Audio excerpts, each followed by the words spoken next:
You're listening to episode 94 of the Small and Supercharged podcast with Ria Freeman. Do you ever run out of ideas when it comes to what to write on social media, what to write in blog posts, what to film videos about? It can be difficult with the appetite that the world today has for content to always be coming up with fresh, exciting ideas, especially if you also have a job or a life that means that you can't spend all your time sitting there thinking about the ideas. And I do get that it can be really, really difficult. But there are some handy little ways that you can create content that your fans and followers want to hear about, want to learn about, that can help support your business without giving you an enormous, enormous headache. So when you listen to this, it'll be a week ago, I was sitting down to record some podcasts. Hello. And I've got a big list of solo ones that I want to do, and I've now got a lot more on that list. And I asked on Instagram stories using the question sticker what people would like me to chat about on here.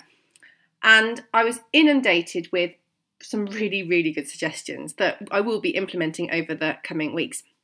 Of course, I got the odd spam one, have a great day, hi Ria Freeman. Ugh. Do they just drive me mad? But anyway, I had lots of different people commented. So if you commented, massive thank you to you.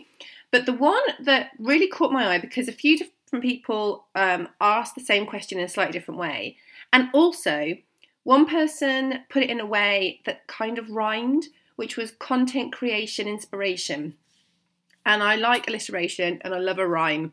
So that's what we're doing today. Today, I'm going to talk to you about how to create ideas that you can then create content from, because we know it's important to be blogging, posting on social media regularly, updating our website, doing podcasts or doing our videos or doing our IGTV or doing our YouTube, whatever we've decided are our pillars of content that we want to be there promoting. It's important that we have got a supply of content to go on them, because otherwise you start off with a bang, and I can say this as I'm approaching the 100th podcast, which is insane, but you start off with loads of ideas, and when you have got your fresh blog, you have loads of ideas, and when you're new on social media, you can talk about anything in the world because no one's heard it before. But then when you get into it, you start to kind of think, hang on a minute, I've got nothing to talk about. And especially if you've had a bit of a knock in confidence for a variety of different things, it might be that some of your posts aren't performing as well as you think they should do. We've all been there. It might be that some of your blogs aren't getting read as much as you think they should. Again, we've all been there.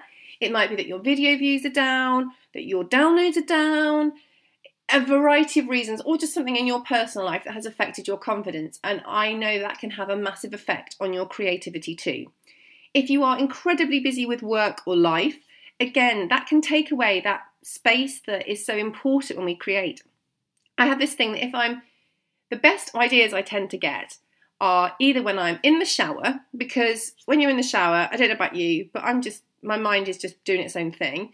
When I'm driving and when I'm walking the dog. Usually if I have a podcast on the last two, I'm not as creative brain-wise because I'm kind of learning. But if it's gone quiet or I've forgotten my earphones, they tend to be when I have my best ideas. Can I have that time slot where nothing else is trying to take my attention or anything else? So if I'm sat at the computer and I haven't turned the notifications off, I'll get bings when I get a WhatsApp message or an email or a Facebook notification. And it's really distracting to be able to focus on what you're doing when you've got all these bings and bongs. Same with the phone, you get the WhatsApp bings. I mean, I have my phone on silent, but the damn thing still flashes. So I often will turn it face down, which isn't ideal in some ways, but there's some amazing research on how long it takes you to get back on track when you get distracted. And it's staggering. It's minutes and minutes, like a lot more than you'd expect. So if you're really busy, we're getting back to the point, don't worry. If you are really busy, whether that's with your life or your business, if you have got a busy home life and you've got so much going on, maybe you've got children, maybe you've got animals, maybe you've got relatives that need your attention, maybe you've just got an absolute jam-packed schedule with your life, it's really difficult to find still quiet time to be creative. But if you can put aside a chunk of time, even if it's like 15 minutes, just to sit quietly and go through some of these ideas I'm going to give you now for how you can find that inspiration you need, I promise you it will help. When I plan a podcast, now I've got a post-it note covered in, no I haven't, I've got a desk covered in orange post-it notes. So from the question I asked on Instagram, I've jotted down everyone's comments. I've sort of summarised them, but with good ones, and they were brilliant. They're really brilliant. So again, thank you. So one of them was this content creation inspiration, and then I just thought, okay, I know how I can help people generate more ideas than they know what to do with. So, and just giving myself that time to think and just quickly jot them down, which is exactly what I've done that I can talk to you about now, has probably taken me 10 minutes, but just having that 10 minutes to just think about it in the quiet when nothing was flashing or banging or irritating me in any way is just so valuable. So let's start with the easiest one, I think, which is frequently asked questions. So what do you get asked about when people buy a product from you, when they try and use your service? What do they ask you about? And don't just think, oh, well, they asked me how much it costs. Okay, great. But actually, what can you then create content around that? So maybe from that idea, you could create content around the value that is given. So let's say you're a photographer and you charge £500 for a photo shoot, for example. What you get for that is you get, I'm just making up numbers here, 150 images, which then works out at however much per image. We're not doing maths today. And you can use those all year round. So you could then blog around kind of cost versus value, or why you should ask questions around the value of something versus the actual price. You could then talk about ways you could use the content that's been gathered. You could talk about the experience and how the experience is really valuable. And you could reframe it that way. So instead of looking at the cost on its own, you could think about what people are really asking. Yes, they're asking how much money it's going to cost them. But what we want to do with any business is show that it's delivering value. So I'm going to spin it round to my Social Supercharge Riders group. So this is my I'm on digital course actually. So it's a digital course. There's a group connected to it. There's discounts, there's exclusive videos, and people who are in the Facebook group, which is free with the course, have the opportunity to be part of the testing panel that I run in NFU Countryside magazine. So when people ask me the price, I don't just say it's £149. It is £149. That's absolutely 100% true.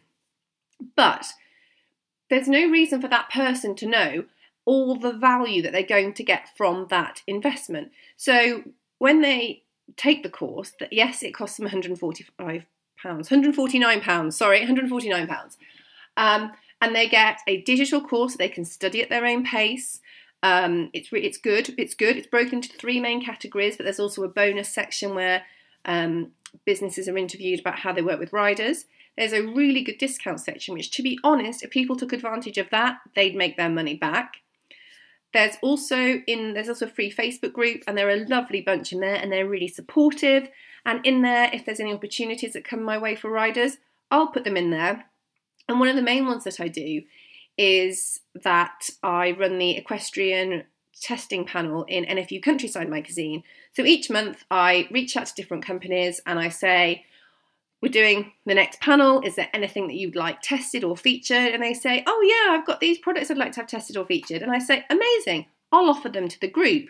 So then in the group, because I know everyone that's been through the course knows understands social media, understands how these businesses are investing in the group and how important it is. And absolutely, I can say this hand on heart, every review that's come in from these riders has been amazing. But rather than just saying it's £149, I am explaining the value. So sometimes you can take a frequently asked question at absolutely face value. How long will my parcel take to arrive? That's a solid question. Can I have it gift wrapped? A good question. But you could also create additional content from that. So thinking of the gift wrap thing, can I have it gift wrapped? You could maybe write some content around the fact that you can have it gift wrapped. You could write some content around the experience and how the unwrapping of it actually really adds to the experience of what's going on. You could do something connected to how people can gift wrap their own things, because there's some amazing YouTube videos where people do crazy things. And then you could obviously say on the bottom, however, don't stress, we can do it for you. You could talk about how you make sure the sizing is correct. Oh, it is a size 8 true to size. Well, you could say how, you could talk about that your footwear, let's say, is true to size, or your clothing is true to size. But maybe you could also give someone a measuring guide if it's clothing. I mean, footwear, you kind of expect it to be, but maybe not. But maybe you could give a measuring guide connected to what they're asking. So look at what they're asking, but look beyond that too. I'm trying to think of other examples. Again, you need to think about the questions that you get asked. So I imagine for a lot of us, it's going to be price. It's probably going to be fit. It's going to be delivery details. But we can spin these round and add more value there as well. And I know I see so many ads for things like gift wrap. Actually made me think, I've seen one this morning, which is why that was firmly in my brain. But you can again expand on that. And by doing that, you're creating content. If you do it from if you blog about it, it's going to help your SEO. And it's a great way for people to get to know more about gift wrap, and a really good way for you to promote yourself too. And obviously, any idea that we talk about here can be repurposed to work on all the different platforms too. So think about your frequently asked questions. What do people ask you when they email you? What do people ask you face to face when they come in your shop or they see you on a stand? Maybe it's how to care for a product, or what to do if a boot gets scuffed, or something like that. So just think about what people ask. Maybe you've got a Facebook group and people are asking questions in there all the time. Look at the questions they're asking and see if they're going to work for you, if you can create content around that. So that is a really easy one. The next one is to ask. So how I created this podcast, I asked people what they'd like to hear about. And I just did that really simply through Instagram stories using the question sticker. And I got a lot of responses. They're stuck all over the desk at the moment. But I got a lot of really good responses that I can now use to create my content from. You can do this through something like Instagram stories and the question sticker. You can do it on posts, and you can ask a question, either in a graphic format, or you could just have a lovely image and then ask a question. So asking to hear what people want to know about, asking their struggles, their pain points, what issues they're having that are connected to your business. It doesn't have to be directly connected, but they want to hear about. There's so many connected to that. So even, let's say you are somebody who offers experience days or offers events. People might be worried about what to wear, and it might not be a frequently asked question, but it might be something that people who haven't, been in a field and then that specific thing want to know what to wear, or it's a worry for them, or it's a question for them, or, top 10 tips for a day in the field or something like that. There's lots of things that you can do around saying to people, what do you want to know from me? So this is slightly different from the frequently asked questions, because they might not be your customers, or they may not have approached you yet, but you're still answering their questions and helping to educate them around your business. The next one is a really cool little website that I found out about through, I can't remember. It was a book, I think it was How to Get to the Top of Google, the book by Exposure Ninja. But it's a really good tip. It's not one I've actually used to create content directly, but it is really inspiring. And the thing with all these ideas is it might not be the thing that I'm saying that actually creates that idea for you and that spark. It might be something beyond that. So this one is a really good website called answerthepublic.com. And I've actually just gone into this and put horses in as the keyword. So you pick your keyword. I went horses. I mean, I could do something a bit wilder. And basically, they then come up with questions connected to that. So the key thing is horses. And then around the outside, they've got where, what, who, can, will, which, when, how, and why. And then from each of those, they've got a load of different things. So let's pick a where. These are random. Where horses live, where horses come from, where horses are kept. So you might think that none of those are massively relevant, but you can expand those ideas. Let's go to who. Whose horse was named Trigger? Okay, these are quite random. Let's not do those ones. Here we go. Can horses swim? Fair enough. That's quite a good one. Can horses, and there's a load of eat ones, so eat sprouts, bananas, parsnips, pears. Again, if you are giving an equestrian product, if you're anything connected to equestrian, having a thing about what horses can and can't eat could be really useful. Can horses see in the dark? Can horses vomit? That's a good one. Then we've got which horses are the biggest. So there's some really random ones there. How horses get colic. So that's interesting. So it's a really random mix there. And I'm not saying that you're going to go to Answer the Public. You're going to pop your keyword in and it's going to generate you. It's got 200 different things here it's generated looking at the top for me, which is lovely of it. And it's not like I'm going to look at this and go, wow, that's 200 content ideas I can just crack on with. But looking at these, there's lots of different scope there. I'm going to put in another word now because something completely different. I'm going to put in country lifestyle. And it's just generating the questions now. Okay, it's come up with 11, so it's come up with much fewer ones. Much less, sorry. So it says here, I think it's misunderstood the question. It says, which country has the healthiest lifestyle? How to live a country lifestyle? What is country club lifestyle? What country has the healthiest lifestyle? So it's not exactly a fail-safe. Let's just put that there. If we knock out lifestyle, that might be easier. But again, what we're doing through these ideas is we're presenting ideas that can help you to generate ideas. But again, have a play with something like this because this one is free to use. It's a good little tool. It's quite fun. But again, it's a way of generating ideas that could help you. Just one thing might inspire you. You could look at broader things like we looked at horses or country, or something much more specific like country lifestyle, and just have a little look at those ideas it throws up and see if any of those you can make work for you. Now the next one is going to be Google. Google is amazing. So what I did, I was going down the horse theme again because, you know, why not? And I typed in horses to Google and it came up with a variety of different things. But here it says, people also ask, what is a horse? What are 3 interesting facts about horses? How old is the oldest horse in the world? What is the world's biggest horse? Fair enough. But also, when you type in horses, it comes up with ideas. Horses for sale, horse breeds, horse facts, horse pictures, and different things like that. So you can use Google in that way. You know, when it predicts what you're going to say, you can do that.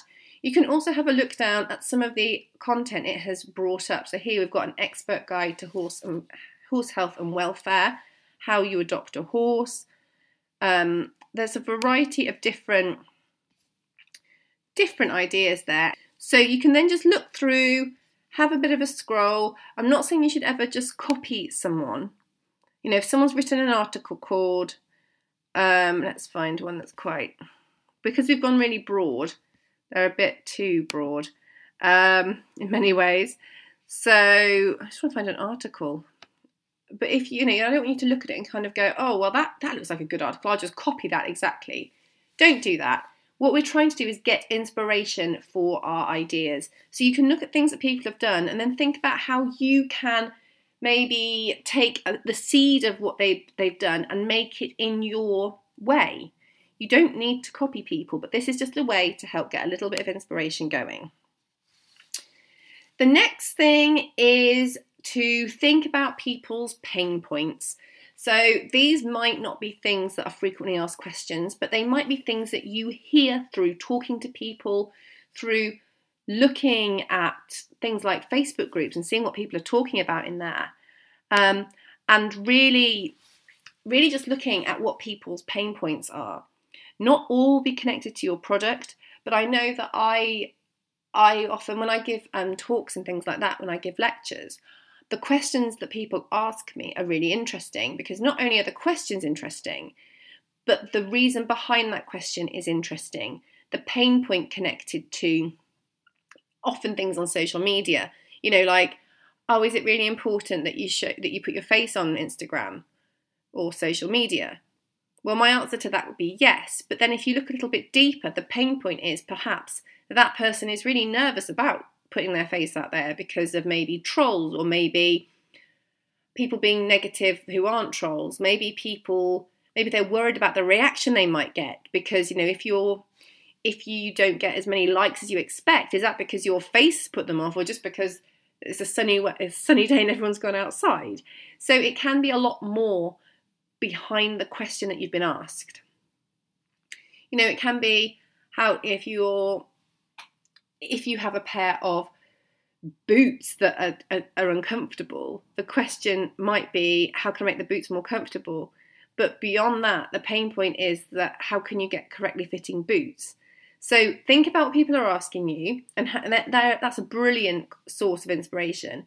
But also look beyond it, and if they're speaking to you, think about the pain points they're experiencing. And if they're in groups, and Facebook groups are a great source of inspiration, look at what people are asking, look what people are replying, look at the things that are happening.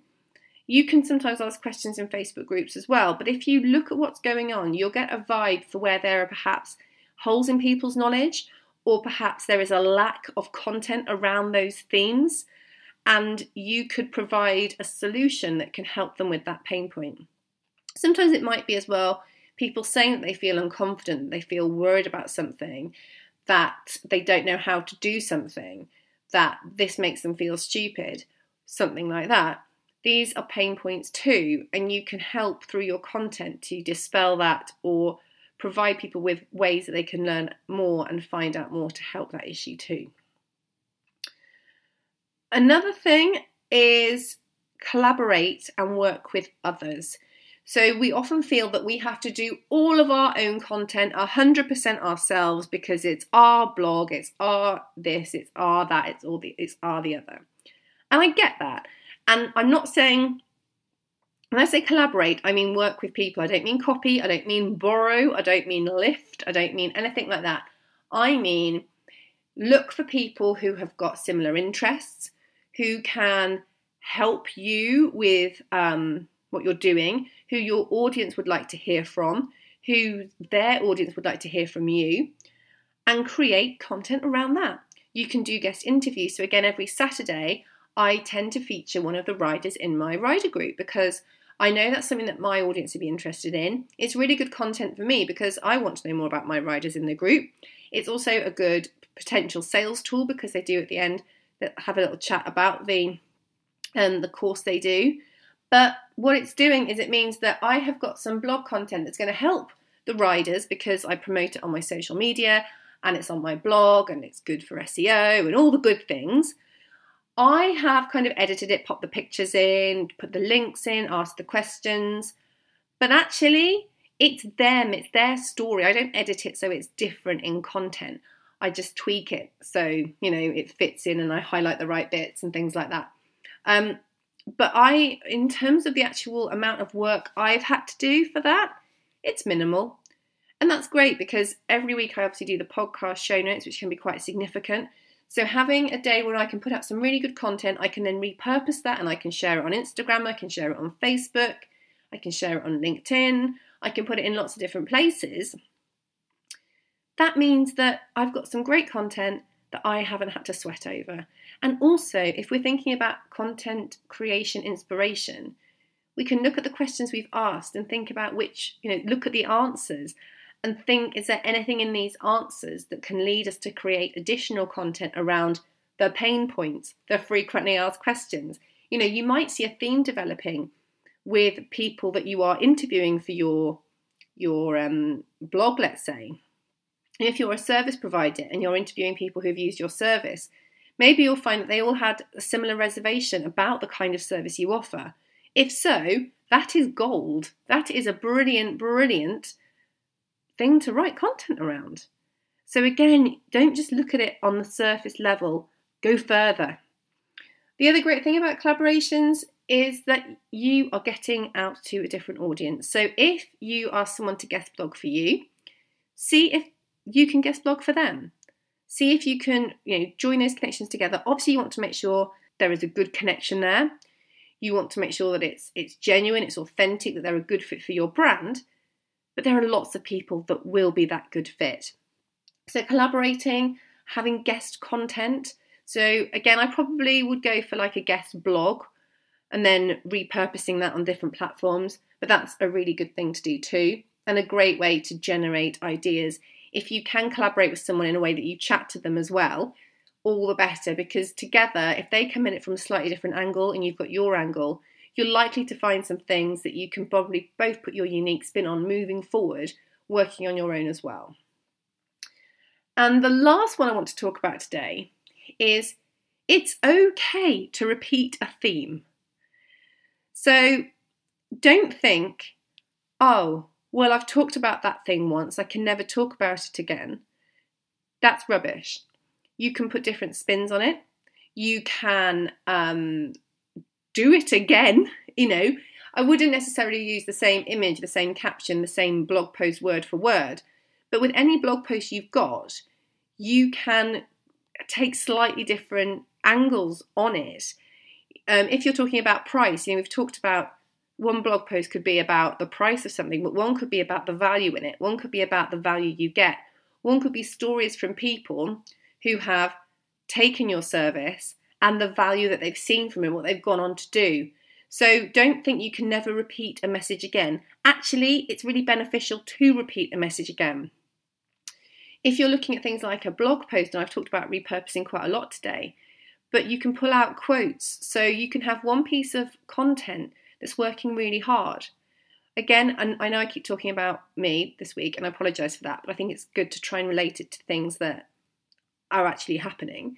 So with the podcast, I pull out at least one quote a week from the podcast, which means that I am helping to promote my bit of pillar content, my podcast, but it also means that I've got some additional content for my social media that I haven't had to really think hard on because I've already done the work on.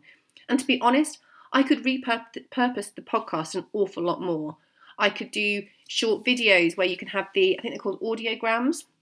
We have the little waves at the bottom that I could put onto IGTV, that I could put onto Instagram stories, I could put on Facebook. And that'd be another piece of content that I'd created. And maybe from that thing, that snapshot, that little bit of audio I've got, maybe I could actually then write content around that. So the podcast we had last week was from Annabelle Brox. Incredible. If you haven't listened, go and listen. She is amazing. But think about all the stuff that she covered in that podcast. And I've put it out as one podcast. She talked about how from having 2 journeys with cancer, she developed 2 businesses. That's interesting. Talk about how people get inspired to create businesses. That would be a really good blog. She talked about how with one of her businesses, they're really core to her beliefs. And because she learned a lot during various treatments, she wanted to create a brand that echoed those values. So that's quite cool. How your journey shapes your business, or even the values that have been instilled in that brand and why. And then if you go down that rabbit hole a bit more, I think Belle said things like her products were paraben free, that they're tested on her and her partner rather than animals. And again, you could look at animal testing. You could look at things like parabens. You could look at the different ingredients in things and the beneficial properties of lemongrass. I'm just making things up now. But can you see how actually just from that one idea, we've gone down an awful long way? And you can still link that back to the podcast. If I wrote a blog, about brands that are raising money for charities, because again, Belle's got this Nourish collection and that's one of the things that she's doing. That could be a brilliant little article that I could write and include her and link back to the podcast. I could also include a variety of other brands I know who sell products where a percentage or a fixed sum goes to charity. And it's still using the podcast as the kind of hub of the content. Or maybe I could just take it right back and just pull out something else I've done in the podcast that we talked about and use that as the content. So I'm still promoting the main thing, the podcast, but I'm doing it in a slightly different way. You can repeat word for word if you leave them stretched out enough, but I don't ever see the need for that. You can just put a different spin. Maybe there are specific events that are happening that you could also make your content really stand out for. And I'm going to give you a bonus tip, because what is this if not a bonus, a great podcast with a bonus tip? Look at key dates. These can be a nearly limitless source of information and inspiration too. Look at key dates, look at key awareness days, look at things like, I know Valentine's Day is gone, but Valentine's Day, Mother's Day, Easter, the different awareness days, the different events that are going on. They can provide a really, really great source of content creation, inspiration. And again, not just looking at the fact that it's Valentine's Day, for example, but really digging into that. Can you do, I don't know, something about the history? Can you find out about people who have had something connected to what you do that's Valentine's related? Can you talk about a product or service that you make that is relevant for Valentine's Day? You can get an awful lot of ideas out of things like awareness days and key dates and events that are important to you too. So I hope that's helped. I appreciate that it's kind of like we've gone at one level and there's an awful lot more to it. And I think perhaps one podcast I can do in the future is how to maybe repurpose and expand an idea. So when you have your kind of one great idea, you have a really good blog idea, how you can then make that work harder for you and how we can dissect it and actually create content on different aspects of the main piece and link it all back together. Maybe expanding an idea and making that work hard for you is a possible future podcast. Let me know what you think.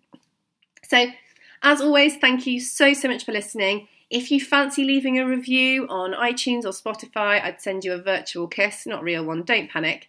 And as always, if you could screenshot, share to stories and tag me if you listen. Let me know if any of the ideas I've discussed today have resonated with you. If you're going to give them a spin, let me know. Do tag me if you go for it as well. I'd love to see what content you create as a side result of listening to this podcast as well. And thanks so much for listening. If you are keen to join a really cool community full of lovely small businesses, influencers and bloggers, don't forget to check out the Small and Supercharged group on Facebook. It's free and there are lots of lovely people in there that you can ask questions of and you can apply some of the things we talked to today. You never know. Thanks so much for tuning in.